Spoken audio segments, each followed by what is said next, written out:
Hello everyone, good morning, welcome back to my channel. চলে এলাম আরেকটি নতুন ব্লগ নিয়ে। তোমরা সবাই কেমন আছো? আশা করি তোমরা সবাই খুব ভালো আছো, আর আমরা আছি এই মোটামুটি চলছে কোনো রকম। তো দেখো, আজকে ছিল বুধবার। ঘুম থেকে উঠে আজকে অনেক কাজ ছিল, সেটার জন্য আজকে ব্লগটা অনেকটা দেরি হয়ে গেল শুরু করতে। তো এখন স্নান টান করে এসেছি ঘরে, আর এদিকে দেখতেই পারছো পেছনে শোনো এদিক থেকে ওদিক যাওয়া আসা করছে। আর আমি আজকে শ্যাম্পু করেছি। আর দেখো, শীতের দিনে কিন্তু বড় চুলে শ্যাম্পু করতে অনেক অসুবিধা হয় ঠান্ডার মধ্যে। তো তারপরে দেখো চুলটা একটু শুকিয়ে গেছে। এদিকে আমি আবার তখন রান্না করছিলাম। আজকে যেহেতু বুধবার, ভাবলাম আজকে সোয়াবিনটাই রান্না করি, সোয়াবিন কষা খেতে বেশ ভালোই লাগে। তো তারপরে দেখো রান্না বান্না শেষ করে খাওয়া দাওয়া হয়ে গেছে। আজকে যেহেতু অনেক জিনিস নিয়ে ধুয়েছিলাম, সব জিনিসপত্র দেখো এখানে রাখা আছে বিছানায়, এখন সব ভাঁজ করতে হবে। আর এদিকে দেখো সোনু আর সোনুর বাবা খাওয়া দাওয়া করে কি শুরু করেছে বিছানার মধ্যে। তো এখন আমি যেগুলো করছিলাম দেখো, বিছানা কাপড়টা তো পেরেছি, কিন্তু আমার বালিশের কাপড়টা কিচ্ছু লাগানো হয়নি, ওগুলোই বের করে দিচ্ছিলাম সোনুকে আর সোনুর বাবাকে, যে এইগুলো তোমরা লাগাও, আমি এই যেগুলো সব ভাঁজ করবো। কিন্তু কোনো কাজেরই এরা না, শুধু অকাজের ঢেকি। আমি বের করে দিয়েছি। আর এদিকে দেখো সোনু এখন কিরকম অত্যাচারগুলো করবে সমস্ত জিনিসের সঙ্গে। যেহেতু সোনুর বাবা আছে বাড়িতে, সোনুর তো অত্যাচারের লিমিটটা একদম দ্বিগুণ। যদি না থাকতো তাহলে কিন্তু চুপচাপ বসে থাকতো। তো দেখো এদিকে আমি জামাকাপড়গুলো ভাঁজ করছিলাম, সোনুকে বললাম যে তোমার কোলবালিশের কভারটা তুমি লাগাও। আর সোনুর বাবা বললো কি, তোকে লাগাতে হবে না, তুই ওটা পর। আর দেখো যেই বলেছে অমনি সোনু একদম কোলবালিশের কভার পড়েছে। দেখো কিরকম মাথাটা গরম হয়। তো মানে একটা ভালো কথা বললে শুনবে না, কিন্তু একটা দুষ্টমির কথা বলো, দেখবা ওটা বলার সঙ্গে সঙ্গে শুরু হয়ে যায় এই জিনিসটার উপর দুষ্টমি করা। এদিকে দেখো আমি বেড কভারটা ভাঁজ করছিলাম, এখানে এসেও সোনু টানাটানি শুরু হয়ে গেছে। কিরকম অত্যাচারটা যে করছে কি বলবো। সব সোনুর বাবার জন্য।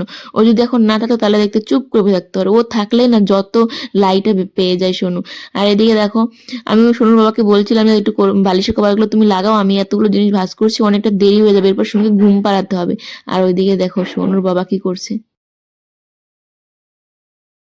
সোনুর বাবা শুয়ে শুয়েই সব কাজ করে দিচ্ছে। আলসা মানুষের যা কাম ওই দেখো,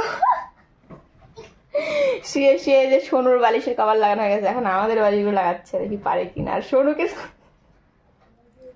এটা কি, কত কাজ আজকে, কাজ আর কাজ শেষ হচ্ছে না। দেখি তো কতক্ষণে তুমি লাগাও কভারটা, আমি দেখবো তো দেখি কতক্ষণ টাইম লাগে, দেখি এইটা।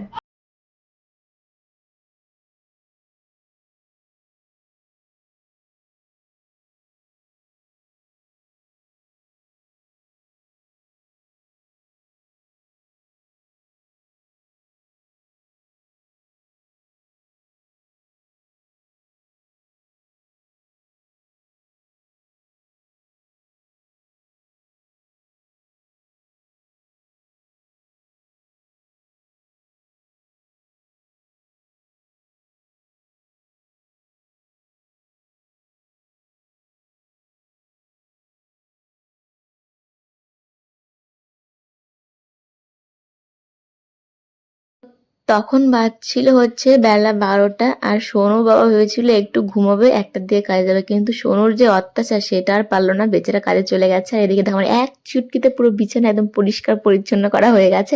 আর এদিকে দেখো সোনু দাঁড়িয়ে আছে কোনাতে, বাবা ভাবছে এই মা যেগুলো কি করছে না, আমাকে ঘুমোতেও দিচ্ছে না। আসলে আমি সব ঠিকঠাক করলাম, এবার সোনুকে ঘুম পাড়াবো, সাথে আমিও ঘুমোবো। কারণ এখন তো অনেকটা দেরি করে ঘুমোই রাত্রেবেলা, সেই 12টা 12:30 বা কখনো 1টাও বেজে যায়, জানো এরকম হয়ে যায়। আর এর জন্য সকালে উঠতেও অতটা ইচ্ছে করে না, তবু তো উঠতে হবেই। আর তারপরে দুপুরে যদি একটু না ঘুমাই আর সত্যি শরীরটা দেয় না। এখন যাচ্ছিস, আমি যে কান্না করবো বাড়িতে, করো গা, কান্না করো গা।